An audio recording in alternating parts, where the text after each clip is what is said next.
মিছিলের শব্দ আপনি পাচ্ছেন কিনা আমি জানি না, তবে বাংলাদেশে রাত্রি ৩টার পরে হাজার হাজার মাইল দূরের একজন ফুটবলারের নাম নিয়ে মিছিল হচ্ছে। এটা ইনক্রেডিবল, অবিশ্বাস্য। ফুটবলারের নাম মেসি, এবং মেসির অ্যাসিস্টেই শেষ পর্যন্ত আর্জেন্টিনাকে জিততে হলো। ইংল্যান্ড, বলেছিলাম না, ইংল্যান্ড তো সেমিফাইনাল থেকে বাদ পড়ে ভাই। নেশনস লিগে বাদ পড়ছে, ইউরোতে বাদ পড়ছে, 2018 বিশ্বকাপে বাদ পড়ছে, 1990 বিশ্বকাপে বাদ পড়ছে, 1990 ইউরোতে বাদ পড়ছে। আর কত শুনবেন?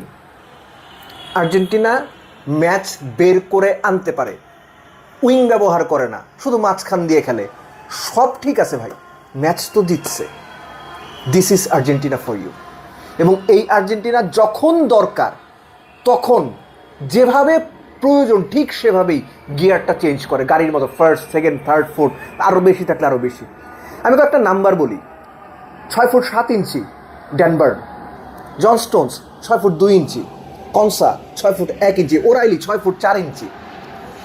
ইংল্যান্ড 55 মিনিটে গোল করার পর 10 জন নিয়ে যে ডিফেন্স করার মানসিকতা দেখালো, টমাস টুকেলকে এই জায়গায়, এই যে কিছুদিন ধরে বাংলাদেশে ভাইরাল আশরাফুল বাদ বাকিটা তো আপনি শুনছেন, টমাস টুকেল এই ম্যাচে স্ট্র্যাটেজিক্যালি আসল আশরাফুল। এই যে লম্বা লম্বা প্লেয়ার নামালেন কেন? ক্রস আটকানোর জন্যই তো। কিন্তু আর্জেন্টিনা তো উইং দিয়ে খেলে না, ক্রস আটকাবেন কেন? মাঝখান তো আটকাবেন আপনি।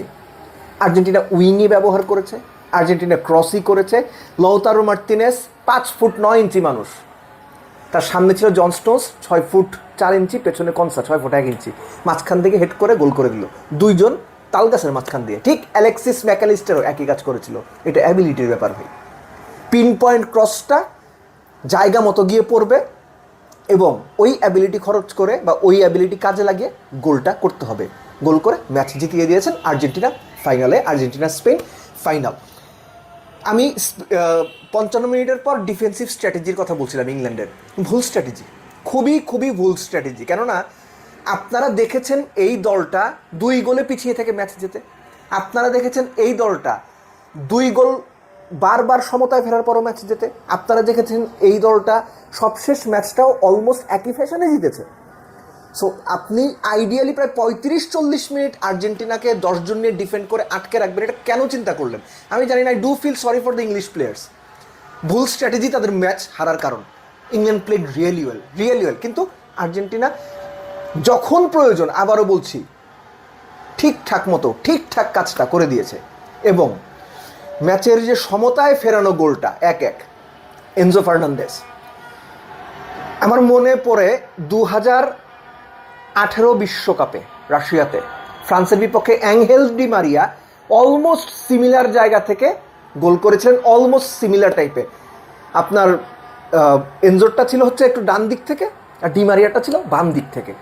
এই যে গোলটা, এই গোলটা যখন হয়ে গেল কত 85 মিনিটে, এই গোলটা যখন হয়ে গেল না, তখন এই ম্যাচে একটা দলই জেতার জন্য ফেভারিট, এবং সেটা টাই ব্রেকারে না গিয়ে, দ্যাট ওয়াজ আর্জেন্টিনা। এবং ওই জায়গাতে ইংল্যান্ড ট্রিকটা মিস করে গেছে, হেভিলি মিস করে গেছে। আর এর আগে পরে যদি আমরা বলি, এই যে ক্রস করার যে ব্যাপারটা, আর্জেন্টিনা জানে যে সব লম্বা ডিফেন্ডাররা ইংল্যান্ডের বক্সটা সামলাবেন বা রক্ষা করবেন, তারপরে তারা ক্রস করার ওই ক্যালকুলেটিভ রিস্কটা নিয়েছে। অ্যালেক্সিস ম্যাকালিস্টার একটা বারে মেরেছে, আরেকটা বারে মেরেছে সেটা শ্যুট করে।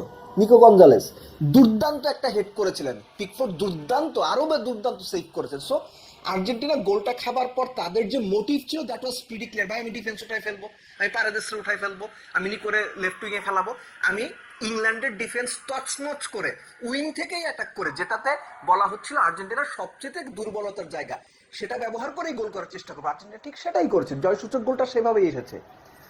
সো আর্জেন্টিনা যা করতে চেয়েছে, মোস্ট ইম্পর্টেন্টলি এই ম্যাচে সেটা তারা করতে পেরেছে। অন্তত ম্যাচটা জেতার জন্য যা যা করা দরকার। আর আইডিয়ালি আগের দিকে যদি দেখেন যে ইংল্যান্ডের যে গোলটা, ট্রানজিশনে আর্জেন্টিনাকে ধরে দেওয়ার যে প্ল্যানটা ছিল, সেটা তারা দারুণভাবে এক্সিকিউট করতে পেরেছে।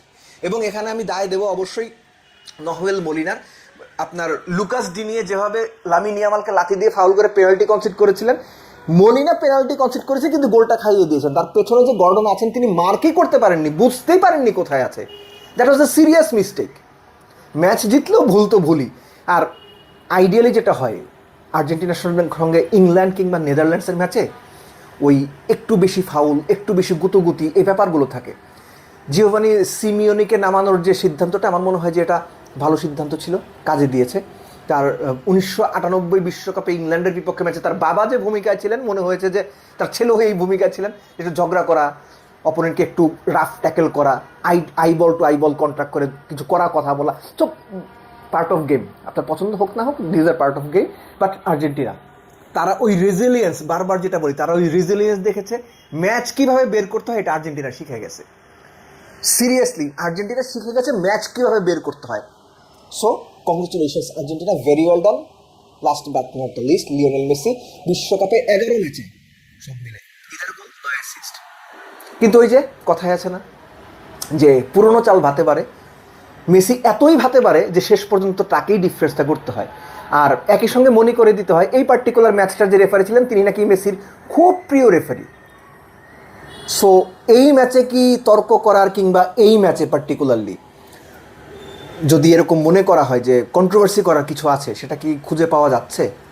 খুঁজে না পাওয়া গেলেও ম্যাচটা নিয়ে শুধুমাত্র যদি ম্যাচ কেন্দ্রিক আলোচনা হয়, তাহলে এটুকু মানতে হবে আর্জেন্টিনা ডিড রিয়েলি ওয়েল। কেননা ইংল্যান্ডের বিপক্ষে ইংল্যান্ডের ভুল স্ট্র্যাটেজির পরও ম্যাচটা বের করাটা খুব ডিফিকাল্ট ছিল। এখন the ultimate match, Spain versus Argentina, K favourite? আপনাদের কি মনে হয় কারা জিতবে? মেসি থাকলে আর্জেন্টিনার চান্সটা সবসময়ই থাকবে।